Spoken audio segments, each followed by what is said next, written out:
자, 안녕하세요. 전 우주에서 가장 완벽한 인생을 산 부처님의 생애를 따라가는 붓다로드 붓다술래 시간에 오신 것을 환영합니다. 오늘 드릴 말씀은 주리반특 이야기를 해드릴 거예요. 주리반특 이야기 그리고 앙굴리마라 이야기. 앙굴리마라 이야기 먼저 하고 주리반특 이야기 해드릴게요. 유적에 가보면 사위성에 가보면 수다타 장자 집터에서 바로 보이는 바로 인접해 있습니다. 거기에 주리반특 앙굴리마라 스투파가 있습니다. 앙굴리마라 기념탑. 이게 앙굴리마라가 참 설명하기 어려운 사람. 이게 뭐 하는 건지 나 정확하게 잘 모르겠어요. 둘 다 이해하기 좀 쉽지 않은 분들에 대한 이야기라고 보시면 됩니다. 그래서 앙굴리마라는 이름이 뭔지 저도 잘 모르겠고 지만이에요. 손가락 목걸이. 그래서 인도나 동남아나 이런 데 가면 꽃목걸이라고 하는 게 있어요. 꽃을 따가지고 이렇게 목걸이 해주는, 발리나 이런 데 가도 그런 거 호텔에 들어가면 이렇게 해주는 거 있어요. 해주는 거. 이렇게, 꽃목걸이. 그래서 그런 쪽은 아열대라서 꽃이 흐드러지게 피니까 그런 거를 좀 장식으로 많이 해주는 거고, 그런 걸 화만이라고 합니다. 화만. 꽃목걸이라고 하고, 앙굴리마라는 치만, 손가락 목걸이, 손가락으로, 꽃 대신에 손가락으로 이렇게 했다라고 하는 거고, 기록에는 뭐라고 나오냐면 100명의 사람을 죽여서 손가락을 잘라서 이렇게 목걸이를 걸었다라고 하는 참 깝깝한 이야기입니다. 그래서 연쇄살인마에 대한 이야기. 그런데 그걸 탑까지 세워줘야 되나 싶은 이런 생각들이 좀 있는데, 얘기는 해볼게요. 내용은 간단해요.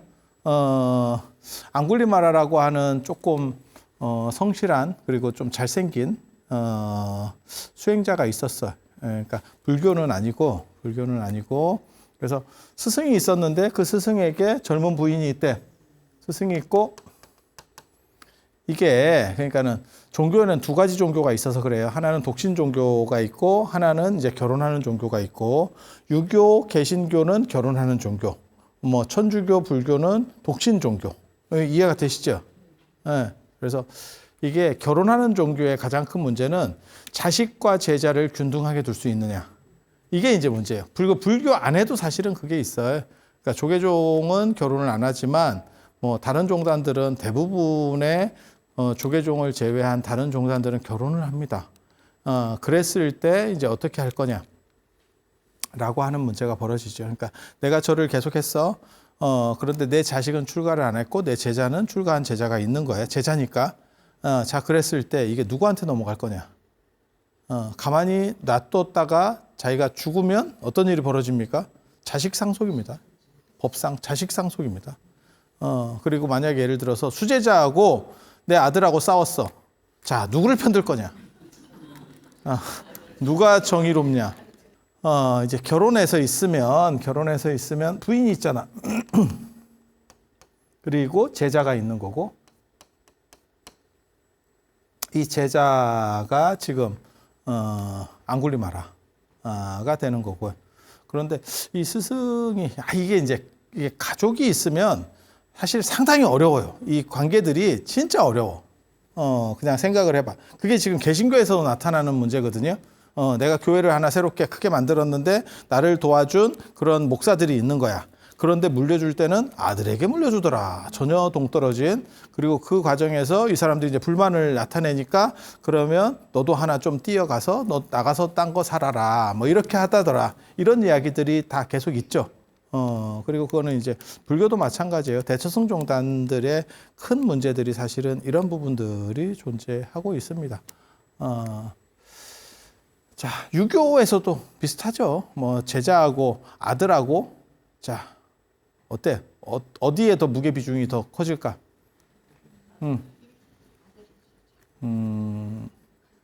공자 때도 벌써 그 얘기가 나와요. 그래서 논어에 보면 뭐라고 나오냐면, 공자의 수제자인 아내가 죽었을 때, 아내의 아버지가 안노라고 하는 사람인데, 안노가 와가지고 우리 아들 당신이 그렇게 좋아했었던 수제자인데 우리 아들이 죽었을 때 이렇게 수레 같은 걸 좀 하면 어때요? 라고 하니까 그러니까 좀 잘 해주면 어때요? 요즘식으로 말하면 그랬더니 공자가 내 아들 죽었을 때 내 아들 잉어가 죽었을 때 백어거든요. 백어. 공리라고 하는 사람입니다. 죽었을 때도 그렇게 못했는데 그것은 맞지 않습니다. 라고 얘기하는. 그래서 약간 제자와 아들 간에 이렇게 관계 설정들 하는 그런 얘기가 나와요. 그리고 논어에 또 어떤 구절도 있냐면 공자의 인물평을 하면서 제자들이 어떻게 하는 거냐면 아들한테는 좀 특수한 걸 가르쳐 주는 줄 알았더니 아들을 제자들이 좀 찔러 받는가 봐. 근데 공자 아들이 좀 떨어집니다. 떨어집니다. 그래서 그렇게 공자 아들인 그 공리가 얘기하는 걸 들어보더니 우리랑 똑같은 걸 배우는구나. 그래서 스승님한테는 사적인 것이 없다. 뭐 이렇게 얘기하는 게 있어요. 그런데 이제 제가 전에도 그런 말씀 잠깐 드렸었는데 주자는 자기 아들한테는 제자들한테는 공부는 출세하려고 하는 게 아니야. 인격 함양을 위해서 하는 거야. 그런 걸 보고 위기지약이라고 합니다. 신유학에서는 위기지약, 자기를 위하는 공부. 그러니까 그거는 이기적인 공부라는 게 아니고 수양의 공부.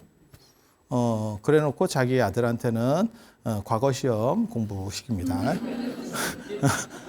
그런 공부를 위민지학, 백성을 위하는 공부라고 얘기해요. 그러니까 정치하고 수양은 다른 거잖아요. 그래서 제자들한테는 맨날 공부의 목적은 정치가 아니야. 그런 출세가 아니야. 야, 이게 수양을 해서 사람이 인격적으로 되고 도덕적으로 되고 성인 군자가 돼야지. 라고 말해놓고 자기 아들한테는 쪽집게 이런 거 하고 있죠. 참 인생이 그런 것 같아. 그래서 제가 전에 물어봤다니까 우리 선생님한테 제가 유교 배울 때 우리 선생님한테 물어봤어. 이거 좀 추잡은 거 아닙니까? 그때 그 선생님 말씀을 듣고 제가 감탄했죠.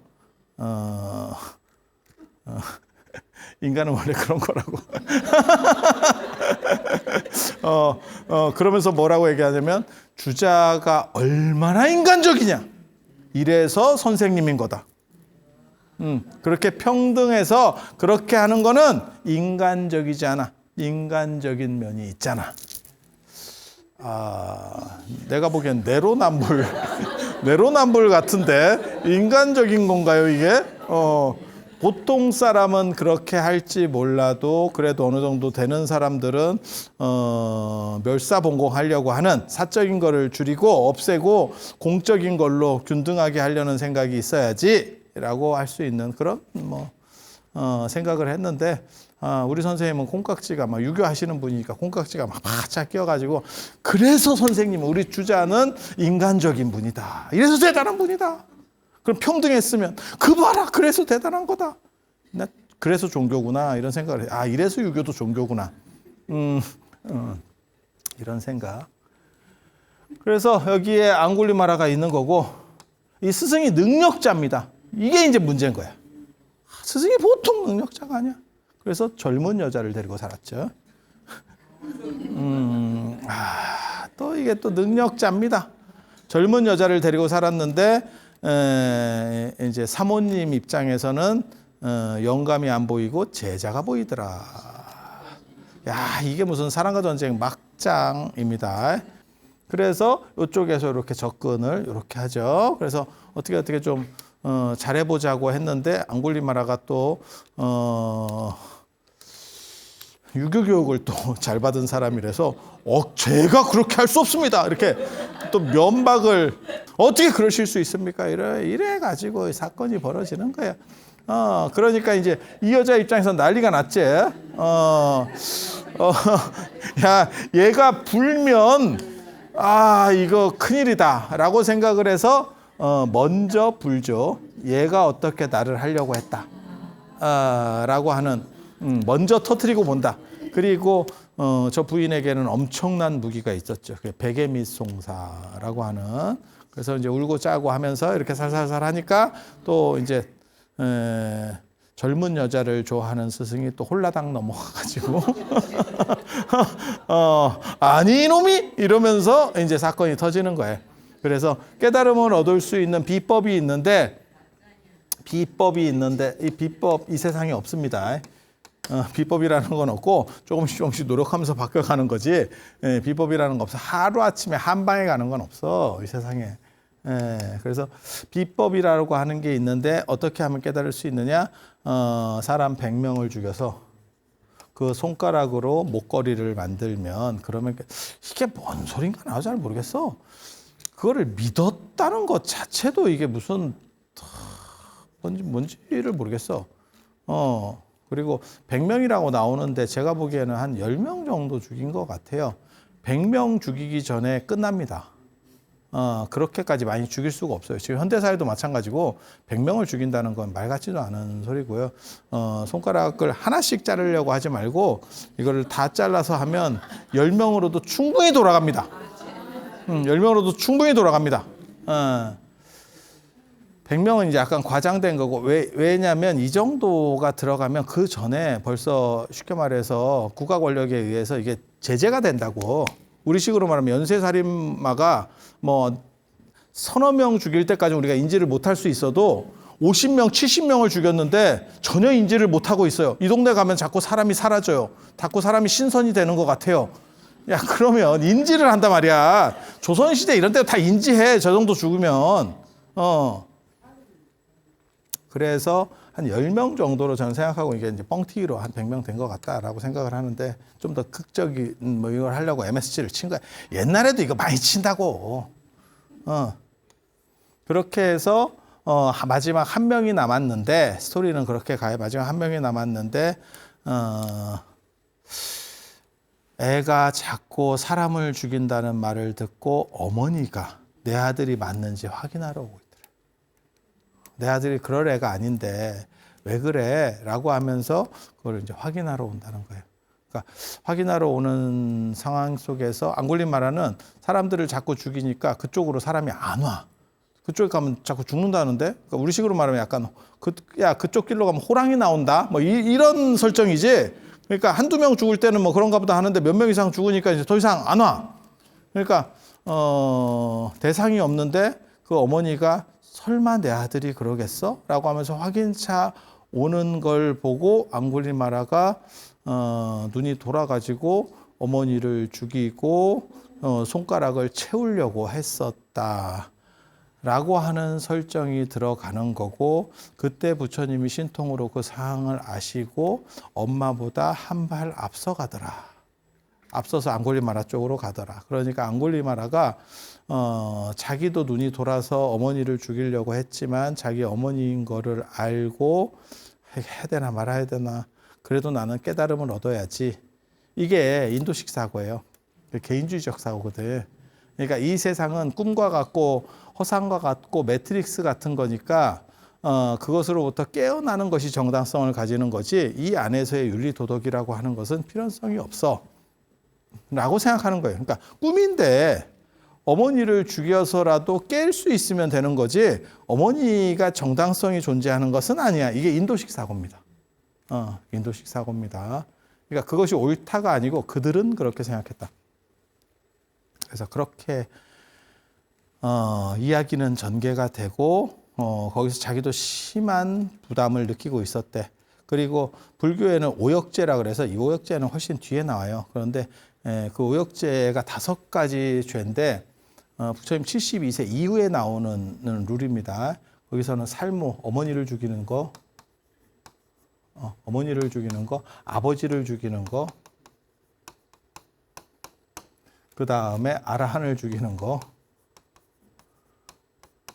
아라한을 죽이는 거, 그 다음에 부처님 몸에 피를 내는 거, 부처님을 상하게 하는 거, 상해를 입히는 거, 그 다음에 승단을 분열시키는 거. 이거를 최고로 안 좋은 5가지라고 얘기해요. 5가지 죄. 근데 이게 이제 굉장히 중요한 게 저도 이런 거 갖고 논문을 썼는데 왜 중요하냐면 동아시아 같으면 아버지가 먼저 나오고 어머니가 나오는데 인도는 어머니가 먼저 나와요. 그게 모계 효를 강조하는 것이 인도 문화다라고 내가 주장을 할 때 쓰는 얘기거든요. 그래서 제가 그런 얘기 하잖아요. 우람분절 때도 어머니를 구원하는 얘기지 아버지는 없고 지장경에도 어머니를 구원하는 얘기지 아버지 얘기는 없고, 부모 은준경도 어머니를 하는 거지 아버지 얘기는 없고, 이게 뭐 아버지는 존재도 없어. 이게 뭘 의미하는지 아세요? 상당히 자유롭게 살았구나. 유목문화여서 상당히 자유롭게 살다 보니 아버지가 누군지 잘 모르는 경우들이 있는 거죠. 뭔 얘기인지 알아들어요? 지금은 유전자 검사를 하면 뭐 알 수 있는데 조금 뭐 그런 거죠. 그러니까 어머니는 분명하고 아버지는 약간의 이렇게 물음표 유목문화예요. 이거 유목문화에서 나타나는 현상이거든요. 그래서 부모 은준경이 중국에서 만들어진 위경 아니냐라고 했을 때 제가 뭐라고 반박을 하는 거냐면, 이런 식의 스토리 구조는 마지막 이 정본이 만들어지는 거는 중국일지 몰라도 기본 설정값 자체는 인도 거다. 이건 중국 사람이 할 수가 없는 생각이다. 중국 사람이나 동아시아 사람은 절대 이렇게 생각하지 못한다. 왜냐하면 부자 유친이잖아, 우리는. 부자 유친. 그러니까 아버지하고 아들의 관계를 나타내지, 어머니는 아버지가 너 오늘부터 어머니 아니야? 이러면 어머니가 아니야. 왕가에서도 그렇게 하는 거야. 그게 패비운 씨 사건이야. 아들이 있고 그 어머니 아들이잖아, 연산군이. 그런데 오늘부터 어머니 아니야? 예. 이렇게 되는 거예요. 그러니까 어머니의 무게값은 확 떨어지는 거죠. 그리고 인도라고 하는 거는 저 모계우풍이 있기 때문에, 그래서 제가 얘기하잖아요. 사리자도 사리가 어머니 이름이잖아요. 사리는 어머니고 사리자의 어머니잖아.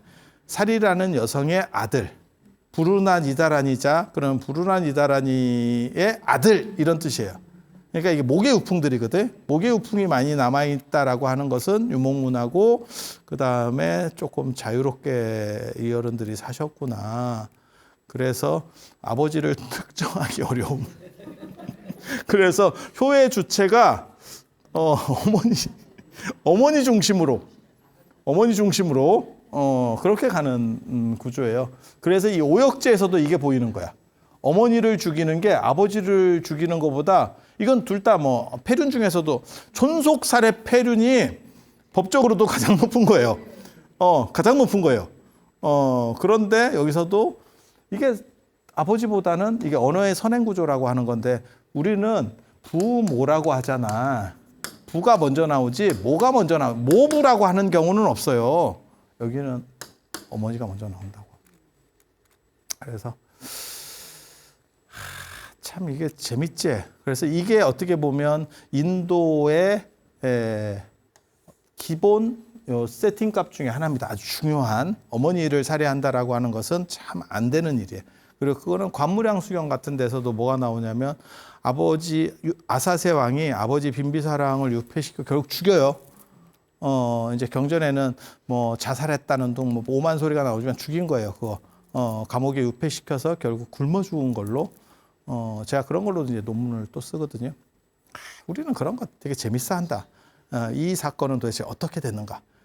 마치 무슨 판사가 뭘 검토하는 것 같아. 되게 재밌어요. 사건 심리를 막 하는 거야. 그리고 그 안에는 다양하게 자기들의 나는 죄인이 아니에요를 하기 위해서 구라들이 들어가 있어. 막 들어가 있어. 그거를 이렇게 포를 떠서 딱 하는 거예요. 자기 유리한 진술들을 서로 떠내고, 그 원판은 도대체 뭐였을까? 굶어 죽었습니다. 갇혀가지고 굶어 죽었고, 그때 그 굶어 죽을까봐 부인인 위제의 부인이 계속 가서 이제 음식을 넣어주다가 그 얘기를 아사세 왕이 듣고 이제 어머니를 차단시켜버리죠. 못 가게. 그리고 맨 처음에는 뭐라고 나오냐면, 어머니에게 위해를 끼치려고 해요. 그러니까 어머니를 죽이거나 이렇게 하려는 획책을 합니다. 그런데 그 옆에서 반정 대신들이 뭐라고 하는 대목이 나오냐면, 월광이랑 이런 사람들이 뭐라고 얘기하는 건 나오냐면, 세상에 아버지를 죽였다는 얘기는 들어봤어도 어머니 죽였다는 얘기는 못 들어봤다. 그러면서 반정 대신들이 이반하는 모습들을 보여요. 그거는 아니지. 이거는 선 넘었지. 야, 이것까지는 우리가 못 참아. 이렇게 하면 같이 가기, 원팀으로 가기 어렵다. 이러니까 아사세가 멈춘다라는 얘기가 나와요. 그래서 위제이 부인도 유폐가 되고, 그렇지만 위제이 부인은 음식을 주고 유폐시켰고, 아버지하고 이제 접촉만 차단시킨 거죠. 아버지는 음식이 없으니까 결국 돌아가시게 되는 사건이 벌어지는 거예요. 여기서 또 보면 어머니주의구나 라는 걸 알 수 있는 거예요. 우리가 조선이나 이런 데서 봤었던 아버지주의하고는 사뭇 스토리가 다릅니다. 사뭇 다릅니다. 우리도 그런 거 있잖아. 이방원이 형제들 죽이고 아버지하고 사이 딱 안 좋아져서 그래도 끝까지 이방원이 그래도 아버지 재가를 받고 인정받으려는 모습으로 계속 하잖아. 그러면 그때 여성들은 뭐 했느냐? 뭔가는 했겠지. 잘 안 보이지. 잘 안 보이지. 뭔가는 했겠지. 왜냐면 너무 비극적이니까. 당신들 입장에 중간에 껴가지고 엄청 힘드니까. 뭔가는 했겠지. 뭐 했는지 네가 알아 내가 알아 잘 모르지. 근데 그 관무량수경 스토리에 보면 어머니는 주체적으로 움직이죠. 자기 남편을 살리기 위해서. 그리고 재밌지. 남편이냐 아들이냐. 다 또 그 문제가 벌어지는 거죠. 왜냐면 이게 반정된 상황이기 때문에 정변을 일으켰기 때문에 아버지가 살면 내 남편이 살면 아들이 죽을 수도 있어요. 뭔 뜻인지 알아요? 이성계가 다시 복귀하면 이방원이 죽을 수도 있다고. 참 이거 어렵다. 참 어렵다. 여러분들은 누구를 살릴 것 같아? 아들하고 남편. 아들하고 남편. 위제이 부인도 그랬던 것 같아. 그래서 자기 박간 장관이 빈비사라왕이 아사했음에도 불구하고 아들하고 잘 살죠. 끝에 가서는 아들하고 잘 살죠. 뭐 그랬던 것 같아. 그래서 어머니를 죽이는 데 있어서 앙골리마라가 상당히 부담스러웠는데 부처님이 뭐라고 생각하시냐면 다른 사람은 죽이지만 어머니를 죽이면 이건 무간지옥이에요. 그러니까 딴 죄도 사람을 죽인 것도 지옥에 가지만 이거는 무간지옥이라고 한 단계 더 높은 거라고. 그래서 무간지옥에 가는 것을 막기 위해서 그 어머니 앞쪽으로 걸어왔다. 그러니까 앙골리마라가 굉장히 흡족해하면서 부처님을 따라가더라. 이제 죽이려고 부처님을 따라가더라. 그 얘기가 나와요. 자, 그래서 어떻게 따라가는지 봅시다. 이렇게 보면 저 뒤에 노파가 있고 어머니가 있고 앙골리마라가 여기 손가락 많이 모았네 지금. 아유 손가락 많이 모았네. 손가락 부자네. 네, 손가락 부자네. 손가락 같은 거를 어떻게 이런 목걸이를 만들어요? 뭐 이런 분들이 있거든요. 근데 인도의 저시대 인도는 시체를 유기한단 말이에요. 시달림이 한림 찬숲의 시체를 유기해요. 그리고 뼈 갖고도 멀리 이렇게 만든다라는 개념이 있어요. 그래서 지금 티베트에도 그런 문화가 현재까지도 있어요. 그래서 제가 본 것 중에서 제일 흥미로웠던 염주는 108염주인데 108명의 라마승 두개골로 만든 염주입니다. 그거 목에 걸고 있으면 거의 뭐 앙골리마라 비슷한 느낌이죠. 그러면 108명의 라마승 큰 스님들의 에너지가 나를 수호한다. 그들은 그렇게 생각한 거예요. 우리 입장에서는 그 정도 수호까지는 별로 괜찮습니다. 괜찮습니다. 수호를 너무 받아서 잠이 안 올 것 같습니다. 이런 생각. 지금 그래서 앙골리마라가 막 이렇게 부처님을 따라가요. 그런데 부처님은 걷는데 앙골리마라는 뛰어서 가는데 그 거리가 좁혀지지 않더래. 그러니까 그 유명한 예가 있어요. 저는 그 어렸을 때 그런 거 읽으면서 되게 멋있다라고 생각을 했는데 개 섞어라 사문아. 그때 부처님이 뭐라고 말씀하시냐면 너 같으면 쓰겠냐. 아니 그렇게 얘기한 게 아니고 나는 멈추어 있는데 네가 멈추지를 못하는구나 이렇게 얘기해. 그러니까 뭔 소리를 하느냐. 내가 지금 너를 이렇게 쫓아가는데 왜 네가 그런 소리를 하느냐라고 얘기하니까 나는 고요히 멈추어져 있는데 너는 지금 흔들리고 있다. 너는 지금 끊임없이 뛰고 있다. 라고 얘기해. 그래서 앙골리마라가 그 얘기를 듣고 이게 뭐지? 이러면서 얘기를 하게 되고 부처님이 앙골리마라를 너는 잘못된 판단을 하고 있다. 라고 해서 앙골리마라가 제자가 되는 사건이 벌어져요. 이거 굉장히 여러분이 응해서 될 일이 아닙니다. 이거 굉장히 심각하고 문제가 많은 사건이에요.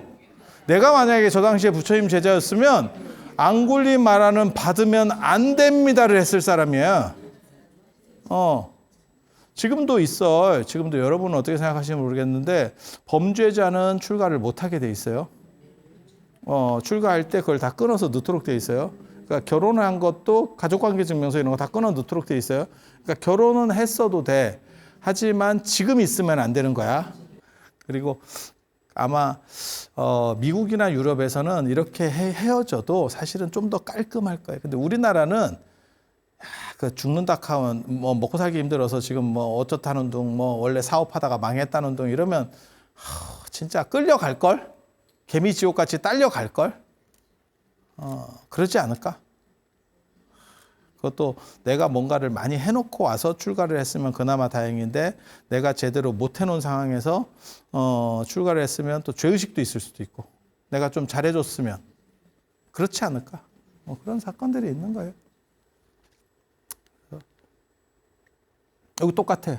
이렇게 부처님은 평화롭게 가시고 앙골리마라 지금 또 하고 있고 뒤에 안한 정도로 추정되는 뭐 이렇게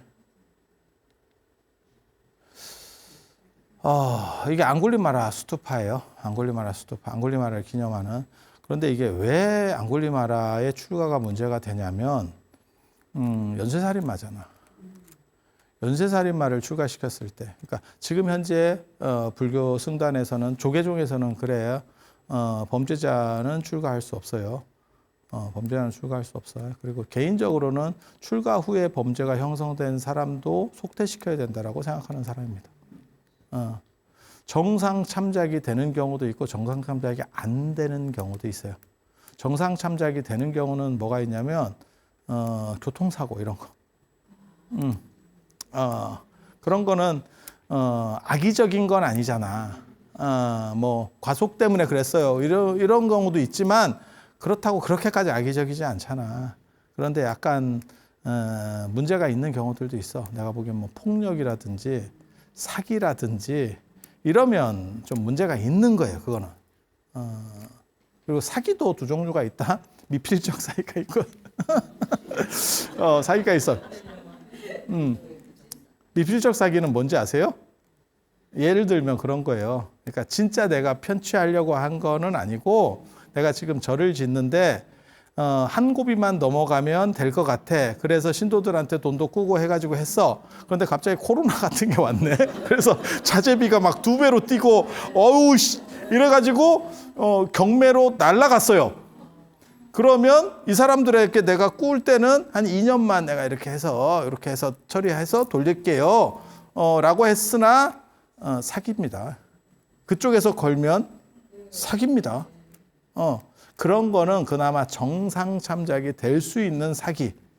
그러니까 허무맹랑하게 되지도 않는 걸 가지고 막 얘기해가지고 돈을 빌리거나 편취를 했어. 그거는 진짜 죄질이 나쁜 사기. 약간 뭐 그런 것들이 있어요. 그래서 그렇지만 사기는 그렇다 치고 야 살인이잖아 이거는. 살인이잖아. 그것도 연쇄살인인데 저게 출가한다고 정당성이 부여될 수 있느냐? 그래서 조계종은 그렇게 보는 거예요. 그래서 이렇게 전과가 있는 사람은 안 돼. 출가가 안 돼. 원래 안 되도록 돼 있고. 그러니까 연쇄살인을 했었던 분이 출소를 해가지고 우리 동네에 살아. 쉽지 않죠. 쉽지 않죠. 이 문제가 여기서도 나옵니다. 아니면 뭐 예를 들어서 뭐 성범죄자가 나와. 그러면 그래서 그 동네 사람들에게 그걸 고지해 주는 거잖아. 위치를 가르쳐 주고 뭐 이런 거 있잖아. 야, 이게 참 문제가 있는 거죠. 근데 이거는 살인이잖아. 그래서 살인을 해버렸는데 사회법의 적용을 안 받고 출가했으니까 퉁 이래버리면 그 다음에 무슨 일이 벌어질 것 같아? 분리하면 다 출가합니다. 다 출가하는 게 있을 수 있어요. 그래서 저게 이제 정당하냐에 대한 문제가 벌어져. 그리고 저렇게 탑까지 만들어주고 사람을 저렇게 얘기하는 것이 옳으냐? 그러니까 스토리는 그런 것 같아. 저렇게 잘못 판단한 어리석은 사람도 부처님을 만나서 완전히 다른 사람이 되었다라고. 앙굴리마라 어떻게 죽는지 아세요? 맞아 죽습니다. 맞아 죽습니다. 탁발만 나가면 사람들이 돌멩이를 던져요. 근데 나는 그게 이해가 되거든. 이해가 되거든. 나는 좋은 마음으로 공양을 올리려고 갔더니 연쇄살인. 어이씨, 이게 뭐요? 이렇게 되는 거지. 그리고 같은 마을 안에 있는데 죽은 사람의 가족이 있잖아. 그거는 완전히 다른 얘기라니까. 그래서 한국 전쟁을 보는 시각도 완전히 달라요. 한국 전쟁 때 피해를 봤었던 1차 세대가 있으면 더 이상의 대화는 안 됩니다. 그러니까 북한을 옹호하거나 뭐 이런 식의 말들은 아예 성립할 수가 없어. 야, 우리 형이 죽고 우리 아버지가 거기서 팔이 잘렸고 하는데 뭔 화해는 무슨 놈 화해야, 주적이지. 이렇게 가는 거고, 그게 한 세대 이상 지나서 그 직접적 피해 당사자들이 돌아가시고 나면 대화의 여지가 생기기 시작하는 거예요. 사건은 언제나 그렇게 벌어져. 그러니까 일제강점기 때 일본과 우리가 무역 나중에 이렇게 한일 수교를 하는 것도 마찬가지예요. 바로 쉽지 않습니다. 바로 합시다. 그러면 난리 나는 거예요. 우리가 당한 게 뭔 헛소리. 뭐 이렇게 가는 거고. 그래서 다 똑같아. 그런데 조그만 마을에서 그 당사자들 가족이 있는데 저게 참아지겠어. 그것도 원인이 있는 상태에서 죽으면 몰라. 그러니까 저 사람이 잘못했어. 그래서 쌍방간에 싸우다가 내가 우발적으로 저 사람을 죽였어. 그런 거는 잘 납득이나 되지. 이건 진짜 묻지마 살인. 최악의 살인이거든. 지나가다가 죽은 거예요. 지나가다가. 내가 왜 서로 납득할 수도 없는 그 가족들이 받는 거는 굉장히 심하죠. 그래서 나갈 때마다 돌멩이를 두드려 맞았고 탁발은 못 해오고 계속 두드려 맞았고 앙굴리마라는 참습니다. 그건 참아야지 쥐가. 당연히 참아야지. 그리고 결국 그렇게 해서 맞아 죽어요. 그게 스토리는 끝입니다. 그런데 이게 이제 부처님의 판단이 이게 정당하냐에 대해서는 생각을 지금 굉장히 많이 해봐야 될 대목이고, 그 다음에 승단과 사회가 분리되어 있느냐라고 하는 것도 굉장히 재밌는 대목이에요. 그때 앙굴리마라가 출가했다라고 얘기를 들었을 때 그런 게 어딨냐가 있어. 사회적 입장에서는 그런 게 어딨냐. 출가를 하든지 말든지 깜빵은 가셔야죠. 그리고 살인은 사형입니다. 뭐 조선시대도 그렇고 다 마찬가지입니다. 그 살인은 사형입니다. 그리고 저 연쇄살인이면 지금 아마 우리나라에서 사형이 떨어질걸? 사형 떨어질걸? 연쇄살인으로 한 9명 죽였어요. 사형입니다. 그런데 2500년 전이니까. 그래서, 쉽게 말해서, 공무원들이 와서 잡아가려고 그래요. 사법부나 뭐 경찰이든 와서 잡아가려고 그래요. 그때, 부처님의 태도가 뭐였냐면 출가했으니까 봐줘라라고 파사익한테 얘기합니다. 우리가 알아서 처리할게를 얘기합니다. 그때 파사익왕이 부처님에 대한 신뢰가 굉장히 높을 때였기 때문에 파사익왕이 뭐라고 얘기하냐면 부처님의 승단은 스스로 자정할 수 있을 것이다. 자정할 수 있을 것이다. 쉽게 말해서 문제를 해결할 수 있을 것이다. 그러니까 이번은 예외로 놔주겠다. 라고 얘기한다고. 그 얘기는 뭐냐면 승단이 세속과 분리되어 있다는 뜻이에요. 굉장히 중요한 대목입니다. 이거 엄청 중요한 대목입니다. 율장을 우리가 공부할 때 이해할 때 굉장히 중요한 대목이에요. 그래서 승단은 세속법 안에 존재하느냐, 세속과 분리되어 있느냐, 사실은 그 얘기예요. 근데 그 실제로 율장에 보면 많은 부분이 세속과의 충돌에 대해서 얘기를 해요. 그리고 그 부분은 손대지 말아가 해. 그러니까 예를 들면 말고기나 코끼리 고기를 먹지 마라 이런 조항이 있어요. 이유는 뭐냐면 말이나 코끼리는 지금으로 말하면 약간 찝차 같은 느낌이에요. 지금도 그런지는 정확하게 모르겠는데 우리 어렸을 때는 찝차는 조금 싸게 해주고 그 다음에 전시체제에서는 징발할 수 있도록 돼 있었어. 국가에서. 우리가 전쟁이 나면 찝차는 징발이야. 그런데 말이나 코끼리도 징발 대상이에요. 그 당시에. 그런데 그런 거를 먹게 되면 먹는 집단은 국가 입장에서는 별로 좋은 게 아니죠. 왜냐하면 전쟁에서 우리가 여차하면 밀릴 수도 있는데 그 전쟁 자원을 먹는다는 게 말이 돼? 그러니까 사회하고 충돌 부분에 있어서 경계하는 대목이 나와요. 그리고 그것뿐만이 아니고 여러 가지들이 그런 게 많이 나옵니다. 그래서 채무자라든지 채무자는 출가가 안 된다. 차법에 나와. 그 다음에 남의 종 출가하면 안 된다. 종이 출가해버리면 주인한테 얘기 안 하고 종이 야, 이런 게 어딨어? 공무원 출가하면 안 된다도 있어요. 공무원 사표 내고 출가해야지. 공무원 이렇게 하다가 부처님 좋다고 출가 이러면 당신 왜 출근 안 하세요? 그랬더니 출가했습니다. 이렇게 나오지 않을까? 그래서 이게 사회하고 충돌 부분들을 다 막아놓고 있어. 그런데 이거는 사회하고 충돌 부분이라고 누가 봐도. 그래서 이거를 왜 용인했느냐에 대해서는 관점이 되게 좀 애매한 부분이 있어요. 율장에는 끊임없이 나오는 구절들이 그게 있어요. 바다가 시체를 밀어내듯이 죽은 이제 배가 난파하고 이러면 시체가 해안으로 떠밀려 오거든. 이렇게.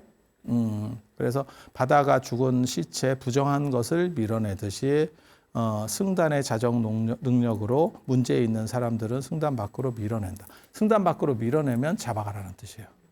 동아시아하고 인도의 그의 가장 큰 차이점 중에 하나거든.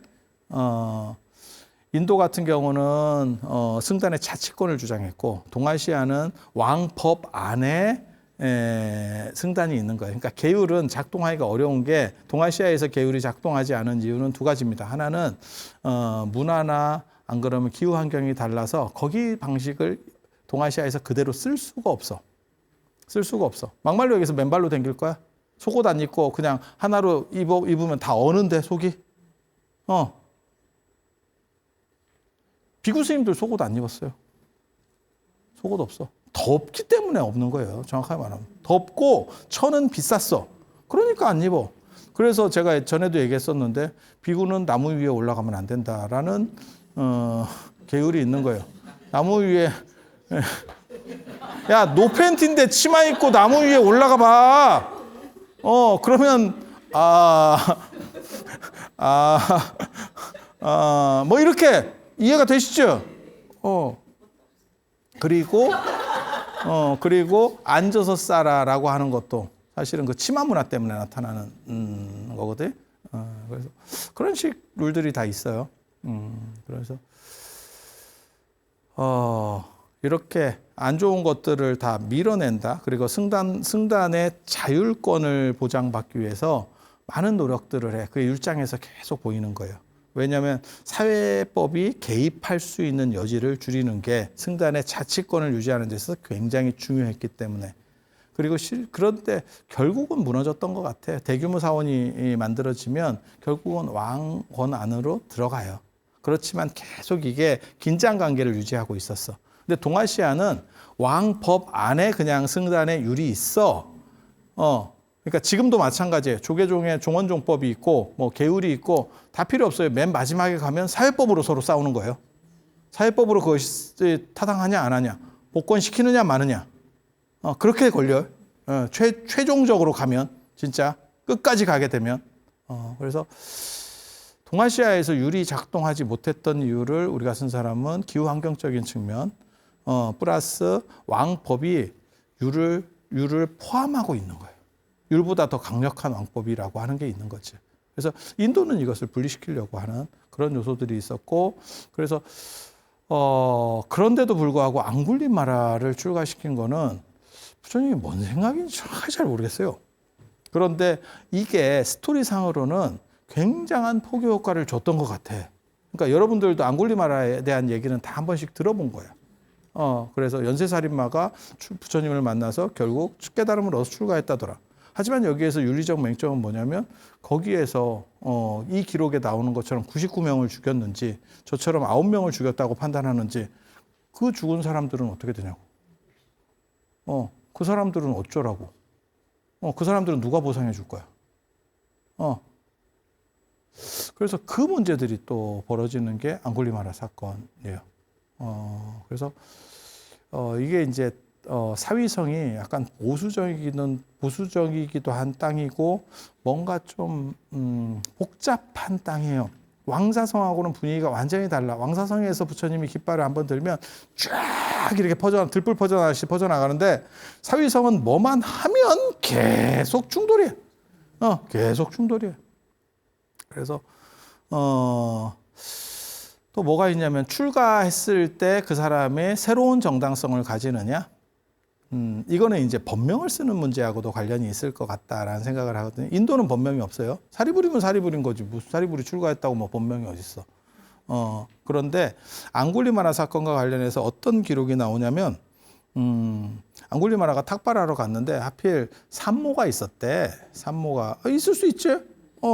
그렇게 해서 간 상황에서 산모가 앙굴리마라를 보고 시급하는 거예요. 저 연쇄살인마 이러면서 놀래가지고 애가 뒤집어지기 시작해. 그래가지고 이제 문제가 생기기 시작하는 거지. 스트레스를 막 너무 놀래가지고 받으니까 공포스러운 거지. 그러니까 앙굴리마라 연쇄살인마였던 건 맞아. 그래서 공포스러워서 이제 난리가 나고 또 사람이 또 죽게 생긴 거야 지금. 그래서 부처님한테 앙굴리마라가 찾아가서 어떻게 해야 될까요? 라고 하니까 이것도 나도 좀 납득도 잘 안 되는데 너는 출가했기 때문에 그 앞에의 너가 했던 것과는 끊고 가는 것이 맞다. 라고 하면서 뭐라고 얘기하냐면 네가 그 집에 가서 나는 태어나서 이제까지 사람을 죽인 적이 없다라고 말을 해라. 이게 무슨 소리인지 나 잘 모르겠어요. 그 내용상으로는 분명해요. 어떤 걸 의미하려고 하는 줄 알아. 출가를 통해서 새롭게 났기 때문에 앞에 출가 전에 나하고 출가 후에 나는 다르다. 라는 지금 설정값을 주는 건데 그게 그 산모에게 먹히겠냐라고 하는 거예요. 그런데 경전에는 뭐라고 나오냐면 그랬더니 이게 고통이 사라지면서 스르르 풀리면서 문제가 해결됐다. 그러니까 이게 뭐 스트레스 때문에 좀 돌아앉았던 것들이 뭐 바로 잡혔는가 봐. 그래서 출가 후는 단절돼서 출가 전과 단절됐다. 이렇게 되면 법명 문제가 나올 수 있는 요소가 생기는 거예요. 그러니까 새로운 사람으로서 거듭난다. 그래서 명실이 완전히 갈리게 된다. 라고 하는 그런 설정값들이 있어요. 그래서 이 앙굴리마라 사건이 승단과 사회하고 분리를 어떻게 볼 것이냐. 그리고 범죄자의 출가를 용인하는 것이 정당하냐.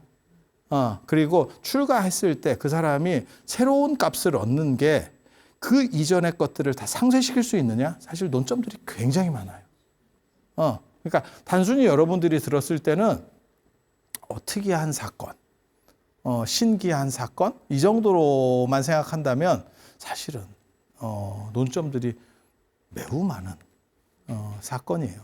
그리고 분명한 건 저는 앙굴리마라는 안 받는 게 맞았다라고 생각을 하는 사람이에요. 깨달음을 얻건 깨달음의 정당성이 아니고 너는 유리적 정당성을 이미 잃어버렸다. 그리고 여기서 이제 논점이 될 수 있는 건 뭐냐면 깨달음의 정당성이 그 삶의 모든 앞의 가치들의 정당성을 부여할 수 있느냐? 이건 이제 굉장히 재밌는 거예요. 이거 두 가지 논점이에요. 그러니까 꿈을 깨기만 하면 되는 거지. 꿈속에서는 뭐 살인을 하든 뭘 하든 그것은 아무 문제가 없다라고 보는 관점이 있는 거고 그게 문제가 아니고 꿈속에서 남아있는 사람들이 있잖아. 이게 나중에 대승불교까지 이제 문제가 돼요. 대승불교까지. 그래서 관세음 보살이나 이런 분들은 이것이 설령 꿈이라도 꿈이 못 깨고 있는 사람은 고통받고 있기 때문에 구제하겠다. 나만 빠져나가겠다가 아니고 근데 초기 불교는 분명히 이런 모습을 보이는 거예요. 앙굴리마라는 빠져나간 사람이기 때문에 정당성을 부여받고 있고 그 죽은 사람들은 그냥 꿈속이니까 그것은 아무런 문제성이 없다. 이런 식의 논리 구조를 지금 펴고 있는 거예요. 그런데 한 번 더 생각해 보면 그러면 그 죽은 사람들은 도대체 어떻게 누구에게 하소연을 해야 됩니까? 라고 물으면 어떻게 답할 수 있을지는 잘 모르겠어요. 그리고 이런 문제는 주관에 매몰된 어떤 팀들에게서 계속 나타나는 논리의 맹점이거든요. 그래서 이거는 재미있는 논점들을 내포하고 있는 문제라더라. 라는 이야기 해드리고 다음 시간에 또 다른 이야기로 찾아뵐 수 있도록 그렇게 하겠습니다. 자, 들어서 감사합니다.